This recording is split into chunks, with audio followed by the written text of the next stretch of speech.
Hey y'all, welcome back to Staff and FaculTEA Sessions podcast with your hosts, Anna and Chelsea. What's up, y'all? We are back. We know you missed us. Class is in session and we're still teaching Resistance 101. Yep, we are so excited to be starting our fall semester 2025 of Staff and FaculTEA Sessions. Our mugs are full and we are ready to spill. We want to start off with congratulating our mug giveaway winners on Instagram. Congratulations. Thank you for your engagement. And we are encouraging you to raise your mug on Monday and tag us. Let us know who you're raising your mug to and use the mug to show solidarity. If you want your own mug and you didn't win one for free, you can get one at vitalvitavendors.com. Yeet. I would also like to start by thanking our sponsors. Just kidding, we don't have any yet, but Yet. And I'm saying when somebody wants to become a sponsor, please reach out to us. You have all of our ways to connect, our IG, our email address. We'll give that again at the end. But yeah, we want to keep doing this work. We think it's really important. And we started this because nobody else was talking about what's happening in higher ed outside of all these amazing forums that we're in with a lot of you and our friends and colleagues. So we would love your support to keep this going. And we'll, offer different levels. It could be as much as $10 a month. Just help us out a little bit so we can keep the work going. We're all about the collective. So if we got a few of y'all to pitch in just a little bit, then we can keep this going. Who knows where the world could take us? Who knows?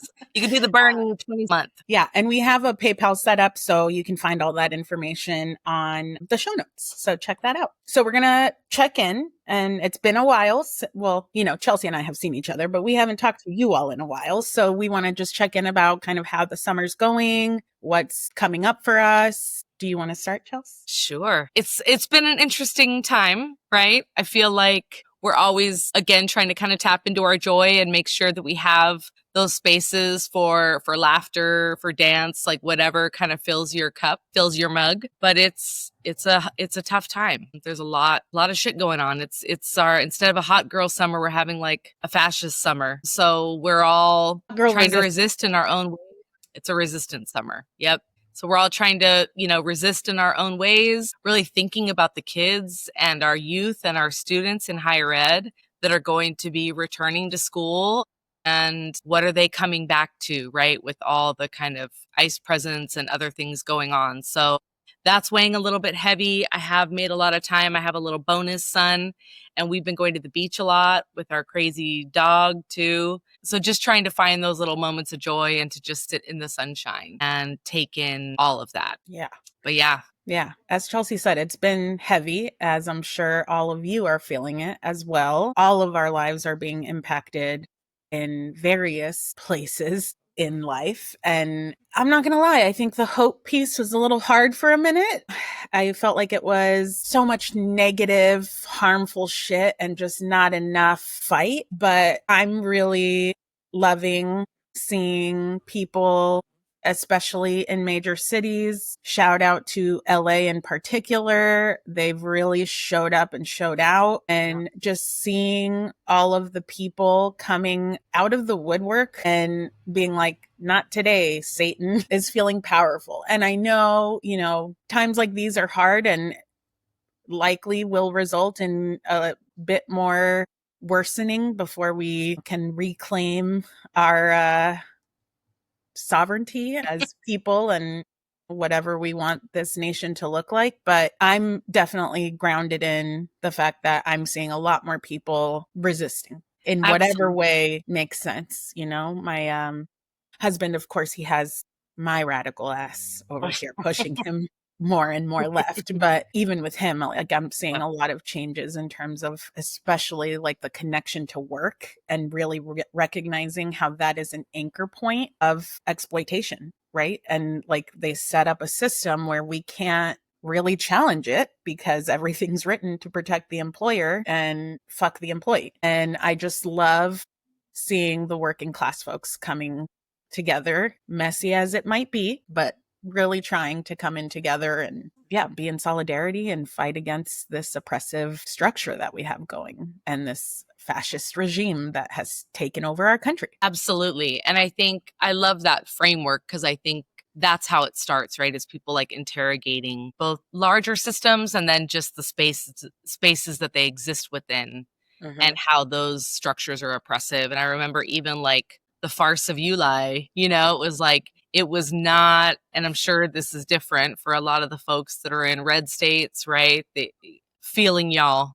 And we're America, fuck yeah. we're but we're in California and we're in kind of this like, you know, we live where you vacation type of spot. So I feel like every 4th of July is always like a bunch of people that come from, you know, I don't want to call y'all out, but fucking Orange County. And, you know, and it's like this huge hyper patriotic flag waving, you know, bullshit. And this year that wasn't happening as much. And we did some huge banner drops and some other like really visible displays. Like we reframed MAGA on huge flags where like Mexicans ain't going anywhere. And I was surprised at how like well received that was and how many people took photos with it and were just pumped, right? So I think seeing those little shifts, right? And thinking about organizing, you know, as an organizer and in our union work, you know, they use that like big fish with all the like little guppies coming for it and just thinking about like all the little guppies that are moving into the resistance in their own ways. And that it's I'm going to call us piranhas, not guppies. These guppies got teeth now. We're going to go gum these people to death, okay? We need piranha energy. Those guppies ain't going to cut it right now. Okay, so, but they're evolving. That guppy, that's fine. We will accept you starting at guppy, but you got to be fighting toward piranha. It's an evolution. People be like, you know, crawling before they can walk in the resistance. But just seeing people be like, no, fuck no. This is not, what the hell are we celebrating? Which we say like every year. But yeah. It's nice not to feel crazy, I guess, is the point of all of this. Yeah, exactly. I don't feel as radical as I have felt because more people are coming around. And I love that. I mean, I'm still waiting for them to get to the Alice Walker definition about grasping things from the root, but we will get there. We're getting there. And for right now, it's my cue to become even more leftist. Yeah. People are catching up. In the box to the left. I'm starting to blend in. Time to move on. Absolutely. But yeah, I wanted to just bring that into the room and say, I know hope is hard sometimes as we navigate all of this, but there are magical things that are happening and really powerful things that are happening. And if you're not seeing them covered, that's by intention, right?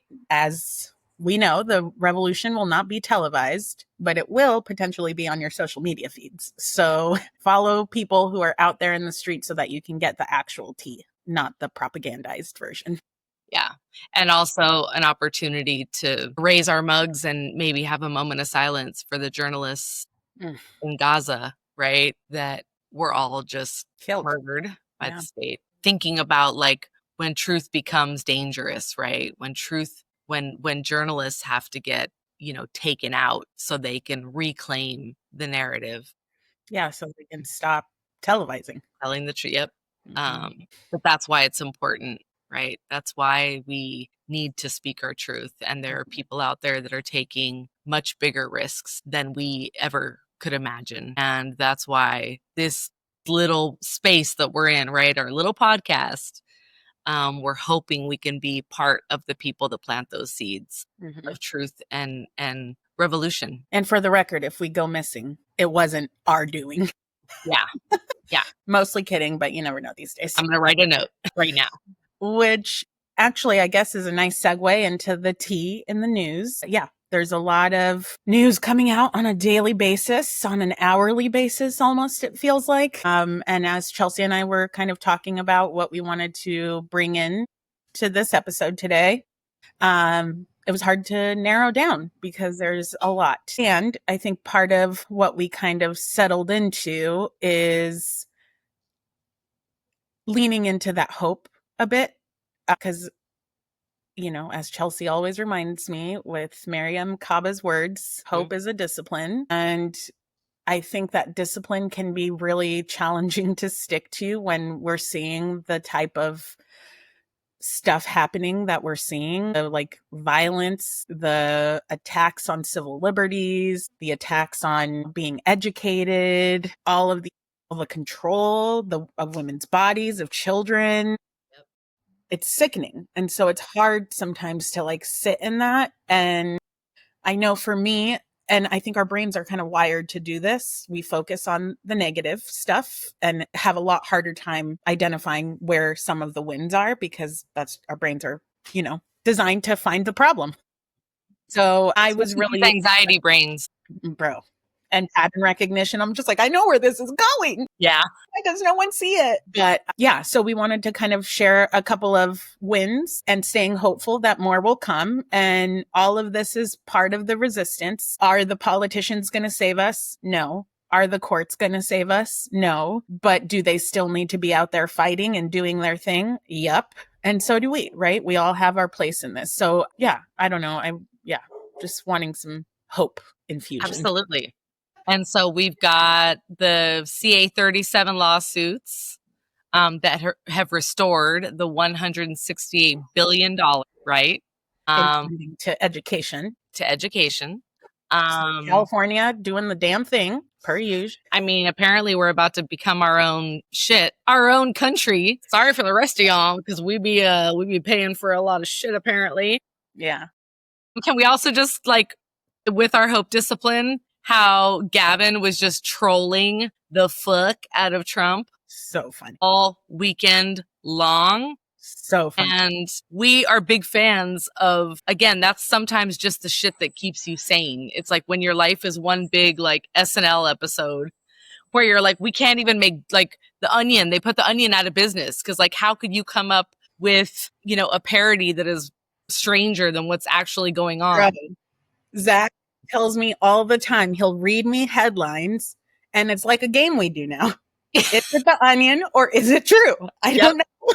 That's real life. When Linda McMahon went and like gave a talk somewhere and somebody like brought in clown music into the feed, so all you could hear in the audience was her talking and clown music playing. Sorry, I'm totally ADDing right now, but talk about the lawsuit, my friend. This is that do not obey in advance shit. Yeah, totally. And kind of along with that, the UCLA, UC energy and them not bending the knee to the Trump regime's extortion attempts. Mm-hmm. They put out a pretty badass statement where they were like, in slightly more professional terms, they were like, that's more money than you took from us. Why the hell would we pay you this? Yeah. You're not, no. That's going to be a nah. No, literally. I'm like, okay, awesome. We love this because the UC is a huge system. Yep. Sets a lot of precedent for all kinds of stuff. And it's nice to see them not giving in. Yeah. And I'm curious too to see, I see a lot of headlines about the UCs and CSUs, and I'm curious to kind of see what the community colleges say or do, right? And we know there's this whole kind of elitism and classism and all these systems, but I worked in the community college system my whole life, and the reason I was passionate about community colleges is that we served 100% of the population. So 100% of the students that applied got in. So you're really serving the most marginalized students, right? Yep. So if you think of anywhere that like a fight needs to be happening, and I know that they're resisting quietly in a lot of ways, but I would love to see some of those more sort of overt, like, hell nah, you're not coming for our students, our historically excluded students that start in this system because they can't get into those 4 years, right? And not to get it twisted, it's not just them they're coming for. They're going to come for all of us. Remember that poem? Yep. At some point, they will come for you, and hopefully there's still people around trying to help, because otherwise we're fucked. Let's not get into that. Unless you're a white male billionaire, and we don't think that one of like 10 of y'all that own this country are tuning in. Maybe you are. Hi, sponsor us. Fuck you. But unless you're one of those fools, they're coming for all of us. Yeah, period. One other hot tip that I just remembered, or not hot tip, but like hope giving piece. Trump's criminal trial right now. He is. Yeah, California brought the lawsuit, and it's a literal criminal trial with Judge Breyer in the San Francisco district. And Judge Breyer, I didn't realize, is the brother of Justice Breyer in the Supreme Court. So fuck you, Trump. Just another bit of good news. Yeah. And again, in the context of fascism, you're like, they're not really listening to any of the court orders, or like, as an example, like, are people going to arrest Trump? I'm very curious about that as he, calls for all these attacks on cities like DC and LA, New York is coming, right? What is that going to look like? Are people just going to fall in line? And with what we saw, what we saw in Carpinteria, right? It was the National Guard showed up and we were right there. And it was all these young, mostly brown folks that were doing ICE's dirty work, coming after their own. And then you read the headlines about them quitting and stepping down. And yeah, I'm concerned and curious to see what happens with all that. Yeah. Same. And I think that's why we're kind of bringing this in to especially our first episode. We have some changes this semester. As you may hear, our language is kind of shifting. We feel a little bit more kind of grounded in what we want to do here in this podcast and with this time. And so we're trying to align it more with the academic year. We are also, as we said, not about working 24/7. This does require a lot of work sometimes. And so we have some disclaimers. As you know, we're not perfect. Neither of us. Perfection of white supremacy. Yeah, exactly.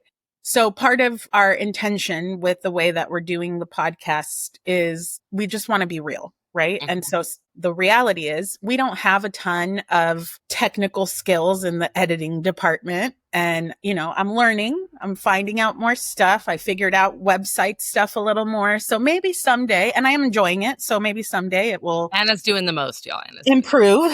But for right now, you get what you get. Maybe if it bothers you, don't watch us, just listen. And I'm laughing because Anna looks like she's in a bright, cheery living room and I look like I'm in a dive bar, but this is my house. I was like, well, I got all that going on over there, but I chose the dive bar.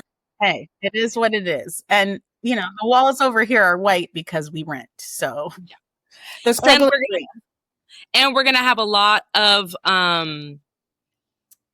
really cool guests on. So we'll talk about that a little more, but we know that our entire intention was to have guests and we were telling stories, right? But now we've got some really dope people lined up to join us on the show. And that's part of why we've also kind of switched our format to doing Zoom like this. Hopefully it works for y'all. If not, well, just listen. Sponsor us for a studio. Yeah, but I think this is going to be really exciting. And we're trying to reach out to folks from different parts of the country, maybe world someday if we have listeners who want to chime in. But yeah, super cool guests. I cannot wait till we officially confirm all the things and can put it out to you all because it will be really thought-provoking and engaging, I think. Yeah. And if you want to be a guest, hit us up. We'd love to have you. We would love it. Yeah.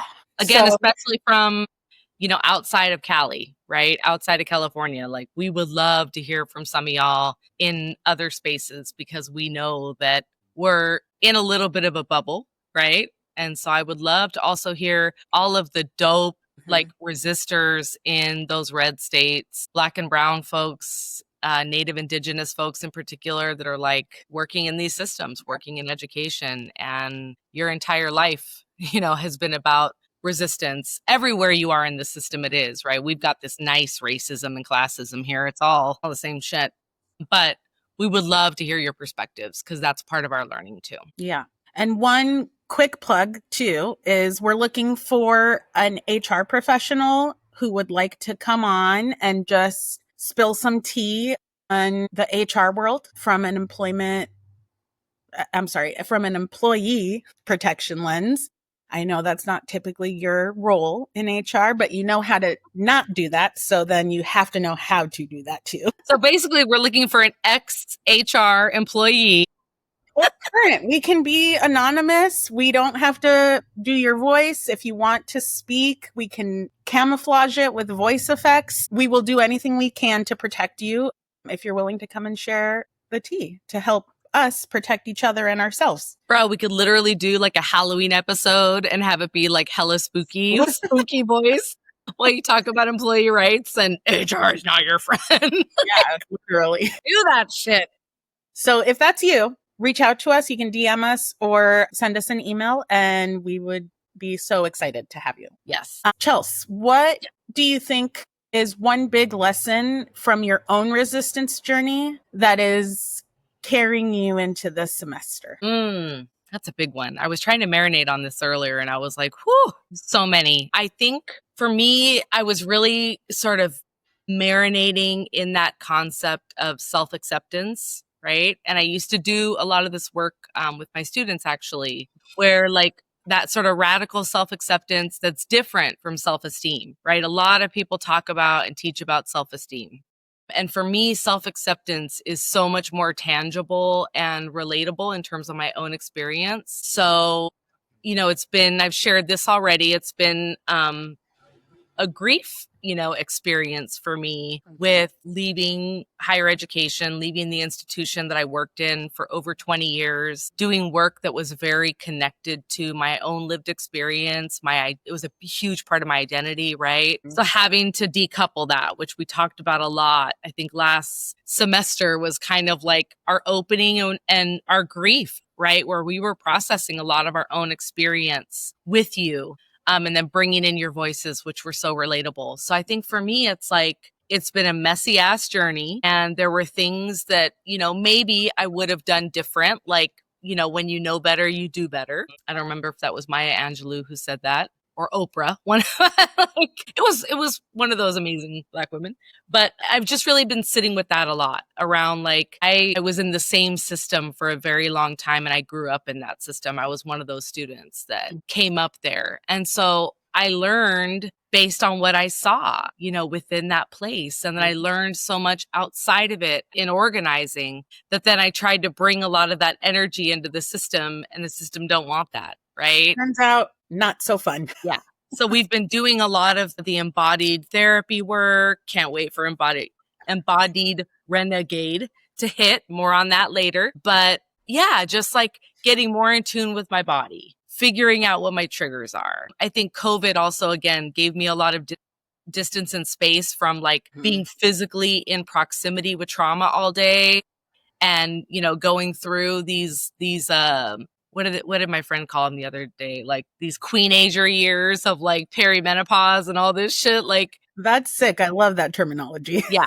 So I'm queen aging over here. But yeah, it's just a lot of reflection, I think, especially in this season of my life. There were things that I wish I knew and understood about myself, about my neurodivergence, about how that shows up.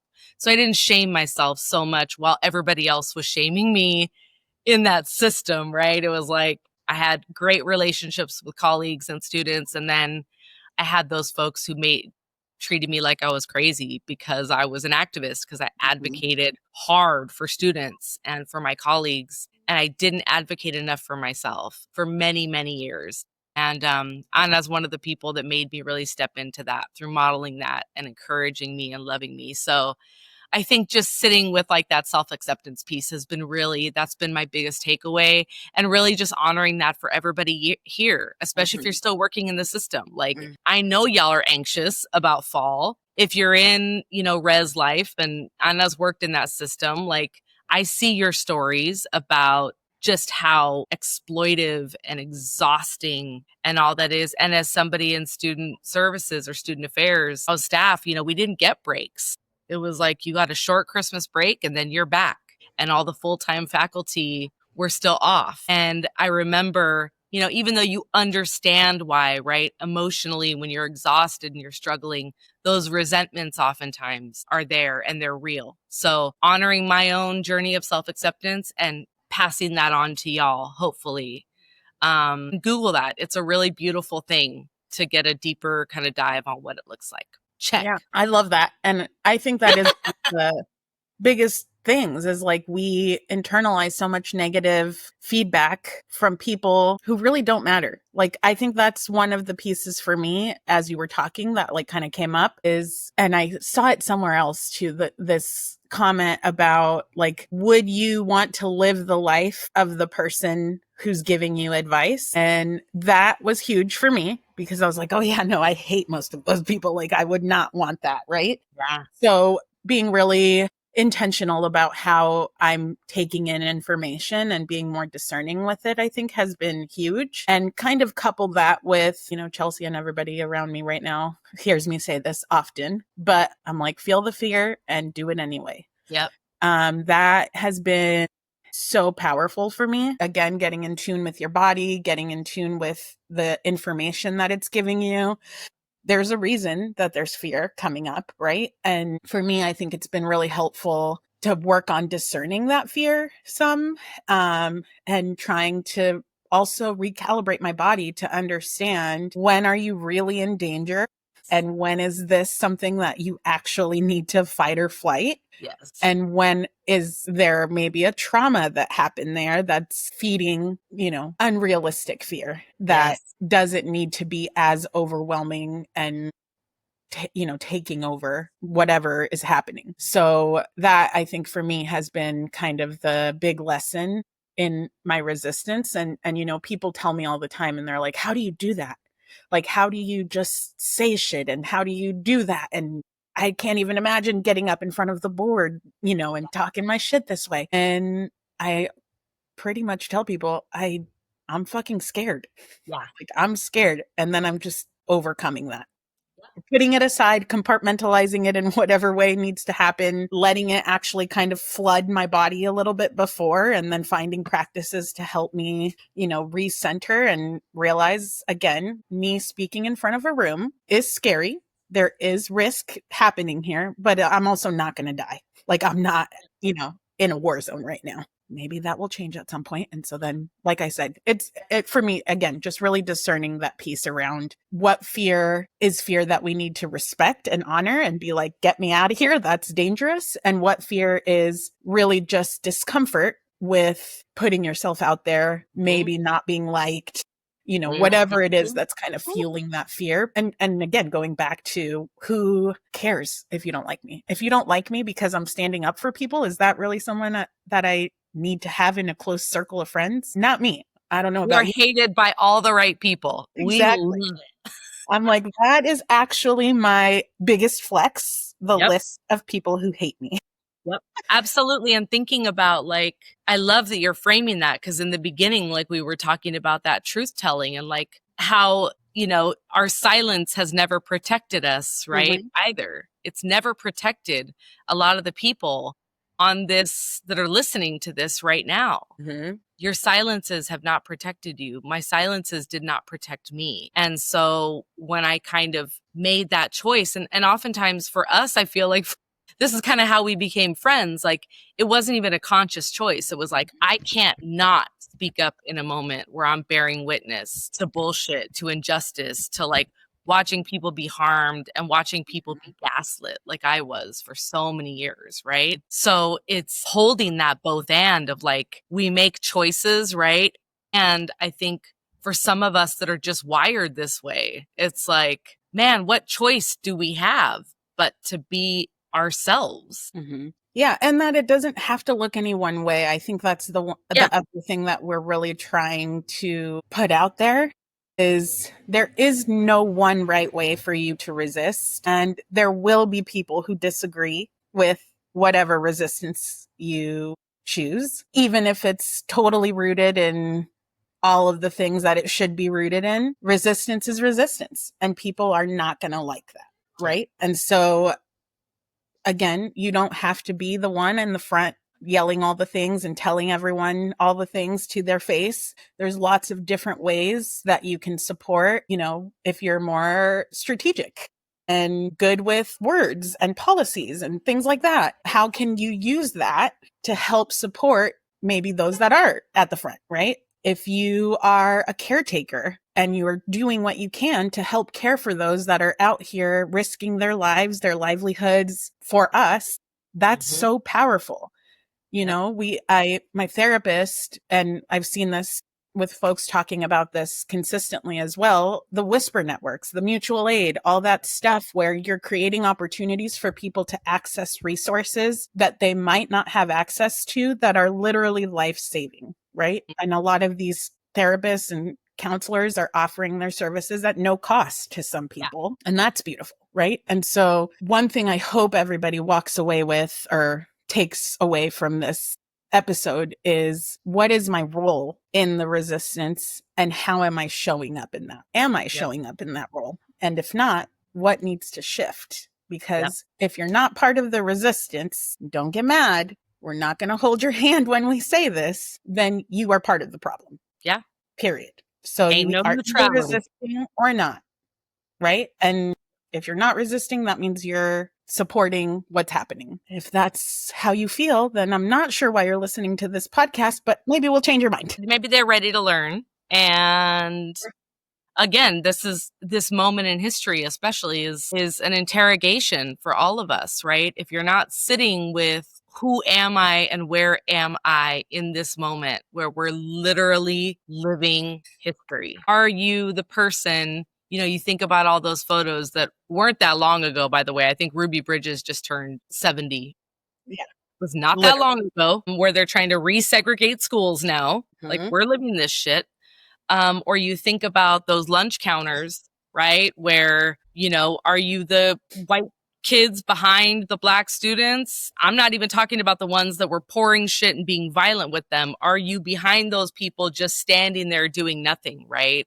That's not an option. Neutrality has never been an option, but especially right now. You can't. And I ran into a former colleague the other day who was like, why just, keep my head down and do my job? Okay. But that's not going to last. That's the problem. Because it's a problem. So hopefully you're able to kind of figure out where you can plug in. If you don't know where to plug in, check out, your local organizing folks. A lot of them are, putting stuff out on social media. So if anyone is feeling like I need help getting plugged in, use your community, talk to each other, and also don't hesitate to reach out to us, because we feel really about helping people plug into their communities. And I think that sometimes that also helps make it less distant and less overwhelming in some ways, because you're focusing on what you can actually control, right? Like, it doesn't help me to spiral about all of the federal things that are happening in this very intense, battle. But it does make me feel a lot more useful and helpful when I'm out patrolling our streets for ICE and trying to prevent kidnappings. Or, hosting and promoting trainings for folks to be able to feel empowered and ready to act if and when that comes necessary. We're doing that tonight, that's part of it, right? Is how can you activate where you're at? How can you activate your community? Because at the end of the day, we're going to be the ones to take care of each other, right? Part of the slogan, right, that we're using with this ICE resistance that a lot of people are is like, solo el pueblo salva al pueblo. Like, only the people are going to save the people. So you are people, and you've got people around you, maybe yourself, that's going to need love and support, right? Your solidarity. So get to work on that shit. Yeah. And don't wait any longer, because really the time is dwindling down to having to kick into action. And you don't want to be doing your first resistance practice if we're in a war zone, So dip your toe in now, then dip your foot in, give yourself the opportunity to kind of build up that resilience in this process, because it is a lot. It can be heavy. It can be hurtful. There's all kinds of stuff that kind of moves through you as you kind of engage in this work, but it's literally your life. So feel the fear. And you're not let's say you're not in a place where you're can be in physical proximity to people. You're a person with disabilities. You're a person with small children, maybe a single parent. I understand that experience, right? It's hard to be out there. It doesn't feel safe to be out there. If you have any extra funds, donate to your local resistance efforts or the resistance efforts in your state. Bail funds, families who have been impacted by ICE, all that mutual aid, like rent is due and people are not able to go to work. And maybe one of the family members has been kidnapped and deported with no due process. Like, this is all real shit. Supporting those legal efforts, right? Because they have framed this as a civil violation, right?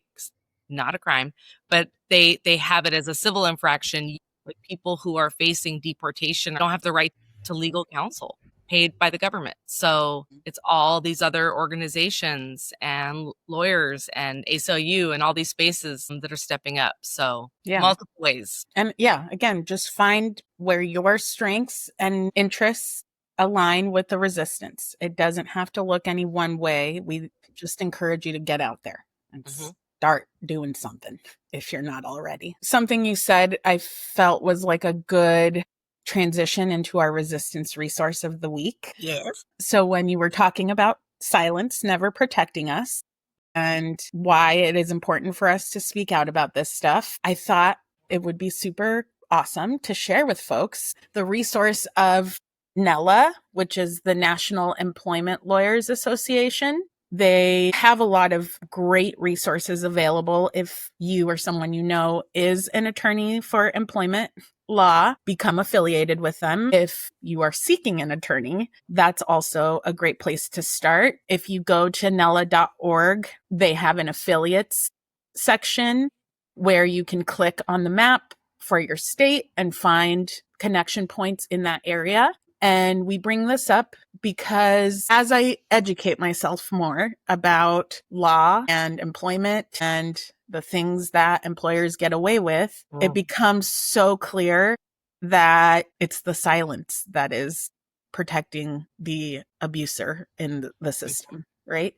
And so we wanted to share a little bit of information with you about the employment lawyers that are working for employees, and also maybe easing some of your fears around taking action against employers that are being harmful and that are breaking the law. So do you want to share a little bit about what we know in terms of retaining a lawyer and what that Yes. like? So again, it's all this really steep learning curve and it feels inaccessible. So a lot of people don't do it, but it is accessible. When you secure an employment lawyer, most of the time they're going to work on what's called a contingency. So that means whatever settlement you get when you get paid, they're going to take a portion. It often looks like, say, a 45-55 split, where they will represent you, do all the work. And again, once it's kind of off your plate, once you've submitted your evidence, done your timeline, all that stuff, like, they take it and run. So they will take 45% at the end when you get paid, and you'll get 55%.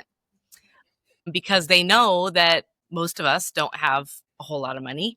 Yeah. And especially if you've been pushed out, right? If you're not employed. So that's a really beautiful thing that I didn't know.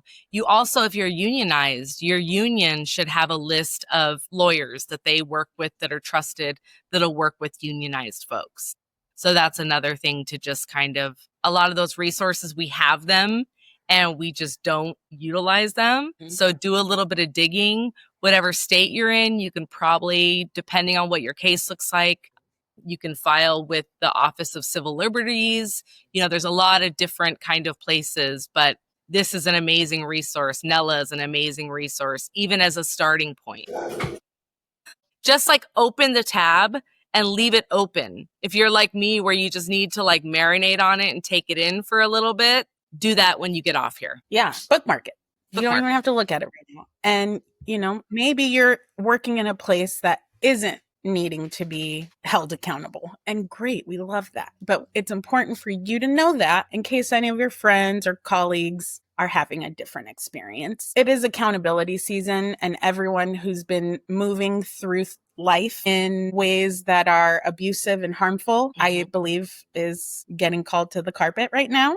And don't miss out on being able to call somebody to the carpet. It's part of your healing journey if you need that. It really is. Yeah. And again, the more that I'm reading about this stuff, the more that I find out employers are breaking the law all the time. All the time. They use language that sounds confusing or that purposefully misdirects employees, particularly around a right to work state and what that means, or a at will state and what that means. And so they often make you feel like we can fire you for no reason, which somewhat true, but there are also legal things that are in line to protect employees at a very basic level, and they're literally breaking these all the time. So if you are experiencing any kind of issues at work, hottest tip of all is document everything in writing. Yeah. If possible, send follow-up emails from spoken conversations, just reiterating whatever was discussed and or agreed to, because if you're not documenting, then it's your word versus theirs, and we know how that goes, Yeah, and they love to do that, like, oh, let's meet. Or they'll call you on the phone after you say something in writing, right? Don't fall for that shit. No. Email is plenty, and minimally follow up via email, documenting what the conversation was in a way that's helpful. You can also document stuff in your own writing on your own phone. We've heard from a lot of people the different ways that they do that. Some people do voice messages on their phone every time something happens and will just record, like, here's the conversation. And that way it's, time-stamped, accurate as possible because it just happened. You're not having to remember a long time from now. And it might seem insignificant this one time, right? But then as you experience patterns and those things kind of continue to happen, then your case potentially gets stronger, right? If you can show like this is a consistent issue, it's not a one-time thing, but sometimes even a one-time thing is sufficient. And I'm particularly thinking about the folks in red states where people feel like they can pop off and say whatever they want. A lot of that is potentially illegal.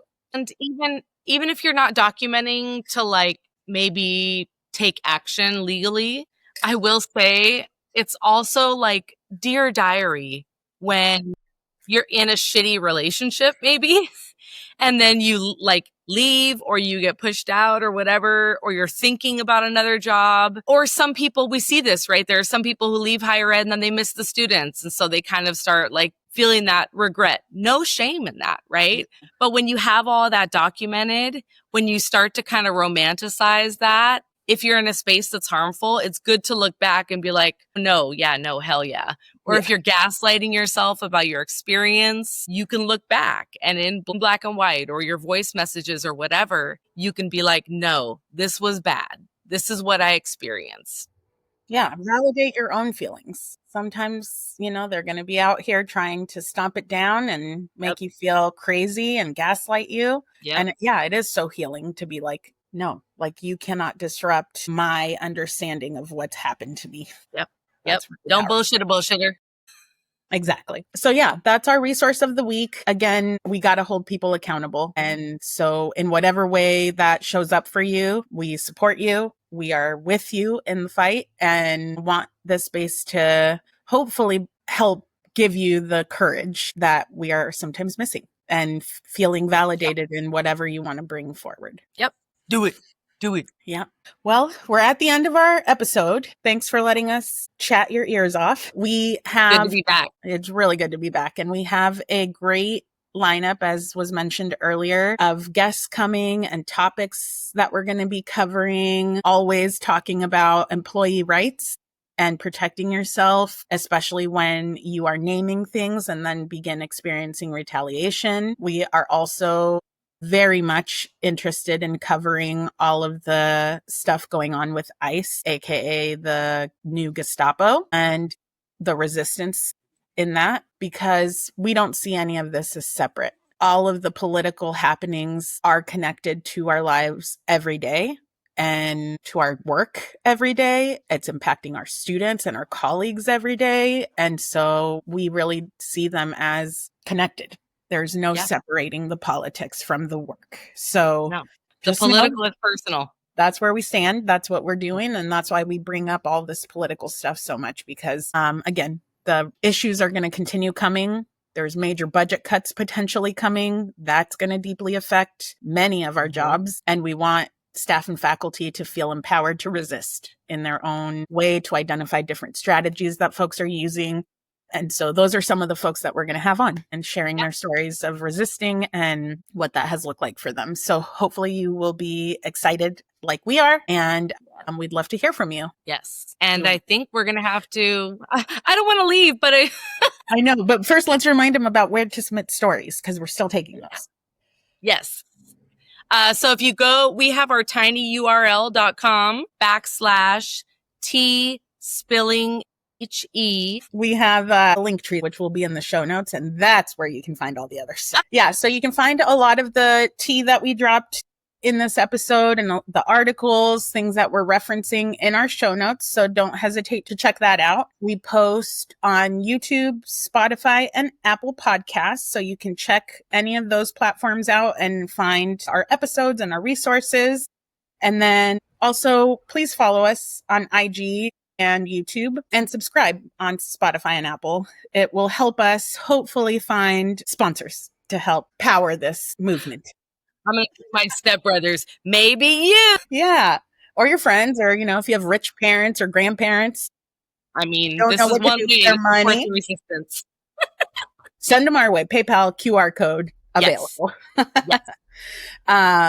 Yeah. So thank you all for joining us. We are super excited about this semester and are looking forward to engaging more with you all.